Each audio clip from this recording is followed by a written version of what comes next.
Well, so far so good for Paranormal Activity, with 2 successful films, an expansion on the story and backstory that was merely suggested in the original.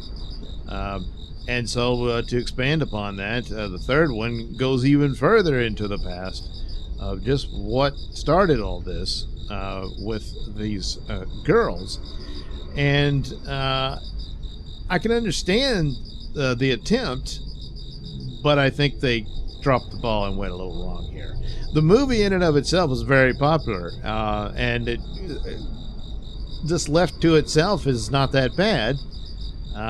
But there's some problems here, and it's interesting because apparently there is a cut that was very different and was more in keeping with certain points that were established in the first 2 films, at least in my opinion, anyway. But right off the bat, the first thing about found footage movies, do they solve the problem of why would you keep the camera going?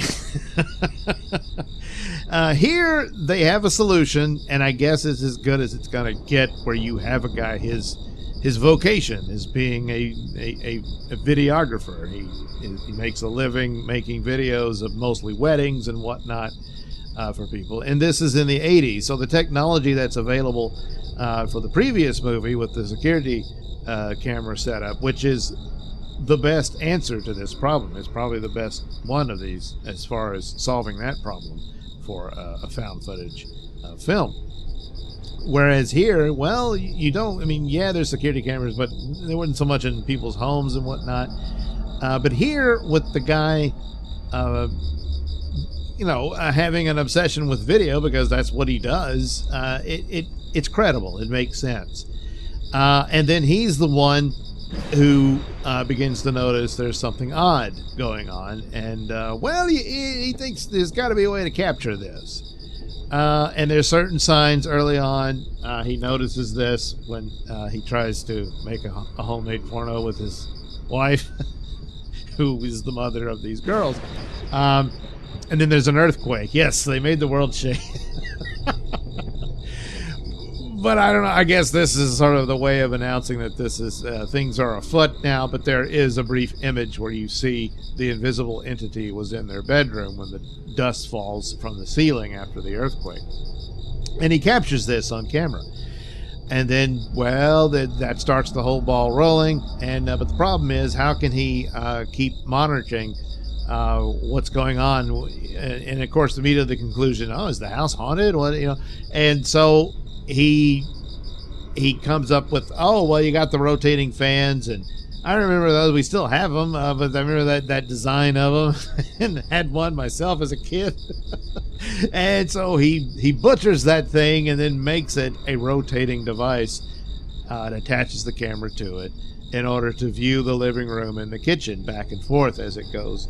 And of course, this sets up quite a few scenes of the demon in action and sort of stuff like that. And so ultimately the strength is in the performances. The girls, despite their age, do a pretty good job in portraying all of this. And you get more into the story of what happened. And yes, indeed, just as the second movie suggested, the grandmother of the 2 initial girls, these are the same girl, sorry, was the impetus for all of this. She was in some sort of satanic cult, and they made a deal with this demon, and they have to deliver a male heir. But so far, all you got are these 2 girls. So now it's up to these girls to provide a male child at some point, which eventually Chrissy does. There's scenes of the mother's kind of, she doesn't particularly like the man she's married to because he's not going to earn that much of a living. Her daughter is, I don't know what she does. They probably mentioned it. I missed it, but she seems to be doing pretty well. It's a nice house. But she's like, you're wasting your time on this guy, but I love him, and all this sort of stuff. And he's good with the girls and all this stuff. So he's a good guy, but the grandma is all about the money and stuff. But at the same time, It appears her main problem with him is that he's not providing her with a male heir. And the daughter is saying, I don't want any more kids. I've got 2 girls. That's enough. And so, well, then the decision, I'm sure, by the cult there is to move on to the 2 girls to provide a male heir down the road. And so pretty much everyone's doomed except for the girls at this point. So obviously something's going on, and things are getting creepier and creepier, and there's all kind of scary scenes and whatnot.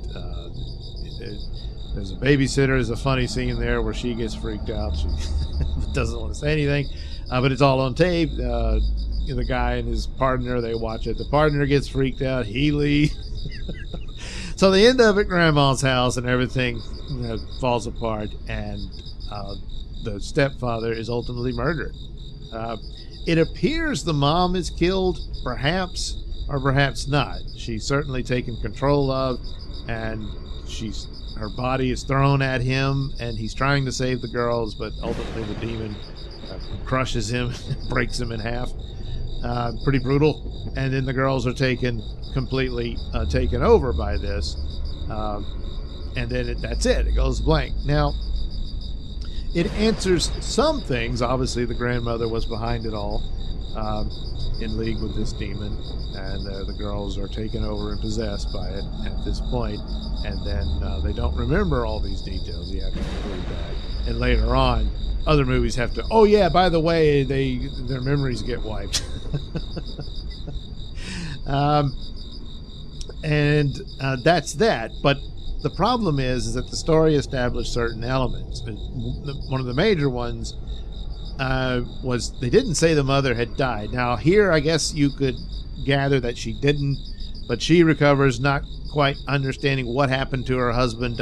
Maybe her memories are wiped too. And Katie does tell Chrissy in the second movie, if you stop obsessing about this entity, it'll go away. And if you don't, you're going to end up like Mom. Which seemed to suggest that, I would think that the mother went a little nutty, and as a result of all of this, perhaps. But the other key factor was that their house burnt down. Now, initially, I think this was the explanation for the photograph of young Katie that appears in the attic in the original movie. Then the second movie reveals, no, that wasn't the house fire that did it. It was deliberately set afire as part of the ritual to free Chrissy from the demon and pass it on to Katie. Which really didn't solve the problem. It made things worse, ultimately. But so perhaps they thought, oh, wait a minute, we said that, so we can't have the house catch on fire. Now, I believe there is a cut, probably not complete, that they actually did this, because there is a trailer for Paranormal Activity 3 that shows scenes of a house burning. There's also scenes where there's some sort of guy. There's a guy who never appears in the film. He looks like he's some sort of perhaps paranormal investigator who was called in, and he's talking to the girls, and at one point the demon attacks him and throws him across the room. There's other scenes where the mother is showing, look at all these weird drawings, I don't know. She's very concerned about it and all this sort of stuff. There's even a scene where little Chrissy is painting, and she's talking, and the mother's asking her, oh, where's your friend Toby? And all this. He's standing right next to you. And she's like, I don't see him. And so she tosses her painting water, and it splashes on the demon, and you can see the shape of it, and the mother freaks out. Oh my God. Well, that doesn't happen in the film. There's a scene where it looks like they cut it before it did. But she's not nearly as invested in investigating this as the stepfather is. He is more so, and he puts all the camera work. But in these scenes from this other trailer, she's very concerned. She's, heavily involved in it and wants it dealt with, So, for whatever reason, and I'm guessing it's because they thought that was that big of a deal of the photograph, that they abandoned all of that, and there is no house getting burnt down. I guess you just have to assume that they burn it down afterwards. And I guess the satanic witches went and did it or whatever, and that's another thing that's revealed about the burglary in the second movie. It was the cult that came in and burglarized that home. So the connection's there, but still, I just thought that was a bit of a bad move on a storyline that seemed more established little by little there than not.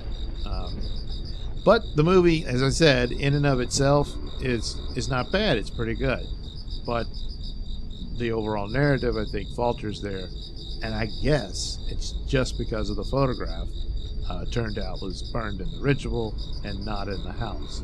And that they had to go and suggest that it wasn't burnt down.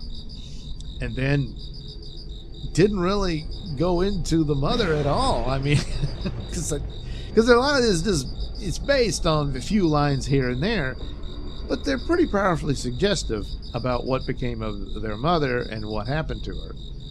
And from this one, you almost have to conclude they killed her. But they seem to think, and then I guess you have to extrapolate more later on, so, well, they gave them fake memories to make them think that mom went crazy or something. And that's why they ended up living with grandma. And by the time they were grown, it seems like they would have been deeply into the cult and would have been fine with it. You know, so I think the mother has to survive, perhaps goes nuts because of the horrific things that happened and can't quite explain what happened. And, you know, but they didn't really delve into that. I think they dropped the ball trying to change a narrative that they had established. And I think it could be both. The ritual happened, that's what burned the photograph, but the house did burn down. Yeah. So it'd be interesting to see that footage in full, however much there is. But I don't know that that'll ever get released. But I think it was a mistake. So anyway, but again, yes, within the context of itself, it's pretty good. And a lot of people did like it. So, I don't know. It is what it is, isn't it? But then, that's always the case.